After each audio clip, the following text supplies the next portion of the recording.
એક તરફ જંગલેશ્વરમાં ગેરકાયદેસર જે બાંધકામો છે તેના પર મહાનગરપાલિકાનું બુલડોઝર ચાલતું હતું, ગરીબોના ઘર તૂટી રહ્યા હતા. અને બીજી તરફ આરએમસીના સાહેબો મલાઈદાર કાજુ કતરી અને મોંઘા દાટ ખજૂર રોલ ઝાપટી રહ્યા હતા.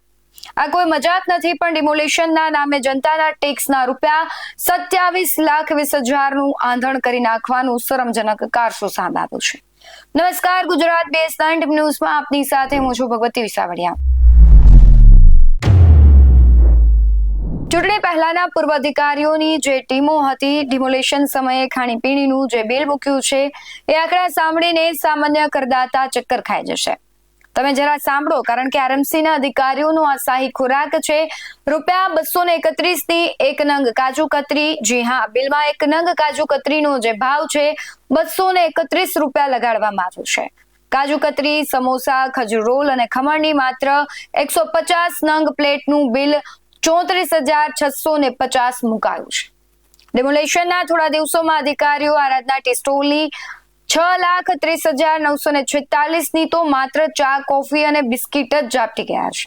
જાણે આખું રાજકોટ ચા પીવા આવ્યું હોય એમ 21,000 કપ ચા અને પેટ ઠારવા માટે 4,000 બોટલ લીંબુ શરબત ગટગટાવી ગયા. આટલું ઓછું હોય તેમ પ્રેમવતી રેસ્ટોરન્ટમાંથી જમવાનું મંગાવીને તેનું બિલ 20,68,000 વસૂલવામાં આવ્યું છે. જ્યારે આખું અકલ્પનીય બિલ મંજૂરી માટે સ્ટેન્ડિંગ કમિટીમાં પહોંચ્યું ત્યારે આ આંકડા જોઈને ખુદ સ્ટેન્ડિંગ કમિટીના ચેરમેન પરેશ પીપળિયા પણ ચોંકી ગયા. આના મોટા કૌભાંડની આશંકા જણાતા ચેરમેન પરેશ પીપળિયાએ આખા બિલની દરખાસ્તને તાત્કાલિક ધોરણે પેન્ડિંગ રાખી દીધી છે અને આ મામલે તપાસના આદેશ આપ્યા છે. શું કહી રહ્યા છે પરેશ પીપળિયા, તેના પર નજર કરીએ. આજરોજ સ્ટેન્ડિંગ કમિટીની બેઠકમાં ટોટલ 9 દરખાસ્ત હતી.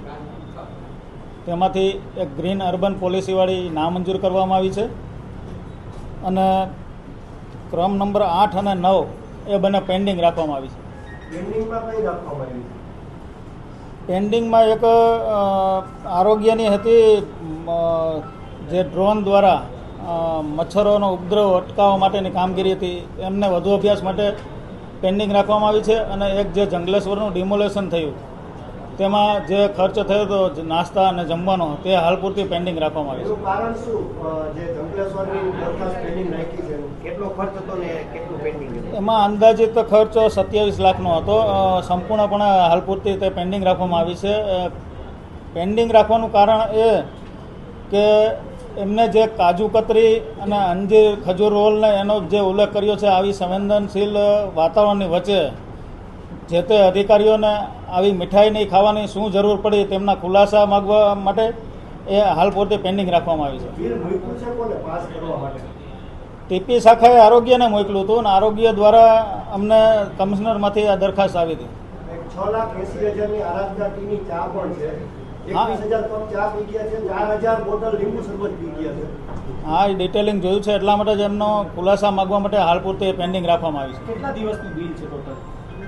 ટોટલ 4 દિવસનું બિલ છે અને અંદાજિત 3500 થી 4,000 અધિકારીઓ, કર્મચારીઓ અને લેબરને બધા હતા. હરેશભાઈ, માનવતાની રીતે કહેજો, કૌભાંડ લાગે ને તમને? હાલ તો એવું કાંઈ નહીં કહી શકું, પણ તપાસને આદેશ આપ્યા છે. પુરાવા આવ્યા પછી ચોક્કસ આપને જણાવીશ. 21 રૂપિયાની ચા છે, બારે 10 રૂપિયાની મળે. એટલા માટે જ આપણે પેન્ડિંગ રાખી છે કે અમને ખુલાસા આપે કે આવું કરવાની શું જરૂર પડી. એક અર્જન્ટ દરખાસ્ત આવી છે, મહત્વનો નિર્ણય, 2 મહિનાની અંદર અધિકારીઓએ બિલ રજૂ કરી દેવાના. શું કહેવું છે, શા માટે? બિલકુલ. એક તો કોર્પોરેશનનો વહીવટ પારદર્શક અને પ્રક્રિયા જ એકદમ ઝડપથી સરળ બને. ઘણીવાર કોન્ટ્રાક્ટરોના અમને અને પદાધિકારીઓને તેમજ અધિકારીઓને અવારનવાર રજૂઆત થતી હોય છે. તો આ પ્રક્રિયા એકદમ સરળ અને ઝડપી બને તે માટે આ નિર્ણય લેવામાં આવ્યો છે. શું નિર્ણય? કોઈ પણ એજન્સી, કોઈ પણ કામ હોય, અધિકારીઓએ 2 મહિના સુધીમાં સ્ટેન્ડિંગ કમિટી સમક્ષ એમના બિલ રજૂ કરી દેવાના. અન્યથા ના કરી શકે તો એમના યોગ્ય કારણો અમને જણાવવાના. સંકલનમાં બેસીને નિર્ણય કરશું કે આ કારણ યોગ્ય છે તો એ ધ્યાને લેવામાં આવશે, અન્યથા એક પણ બિલ સ્ટેન્ડિંગ કમિટી ધ્યાને નહીં લે. રાજકોટની જનતા આજે પૂછી રહી છે કે સાહેબ, તમે ત્યાં ડિમોલિશન કરવા ગયા હતા કે કોઈના લગ્નની જાનમાં જમવા ગયા હતા? ક્યાં એવા વીઆઈપી અધિકારીઓ હતા જેમણે ₹231 એક કાજુ કતરી ખવડાવવામાં આવી? કઈ રીતે થોડા દિવસોમાં 21,000 કપ ચા પીવાય ગઈ? આ ભ્રષ્ટાચારની પરાકાષ્ઠા છે. જનતાના લોહી પરસેવાના ટેક્સના પૈસા આ રીતે કાજુ કતરી અને ચા પાણીમાં ઉડાવી દેનાર આ ભ્રષ્ટ અધિકારીઓ સામે માત્ર બિલ પેન્ડિંગ રાખવાથી નહીં ચાલે, પણ કડકમાં કડક તપાસ કરી ગુનો પણ નોંધાવવો જોઈએ. તમારું શું માનવું છે કમેન્ટમાં જરૂરથી જણાવજો. બાકી આવા જ વધુ અહેવાલો સાથે ફરી મળતા રહીશું. તમે અમારી યુટ્યુબ ચેનલને સબસ્ક્રાઇબ કરવાનું, અમને ફેસબુક અને ઇન્સ્ટાગ્રામ પર ફોલો કરવાનું ભૂલશો નહીં. બાકી અમને નવી અપડેટ્સ મેળવવા માટે આપ જોતા રહો BS9 ન્યૂઝ. નમસ્કાર.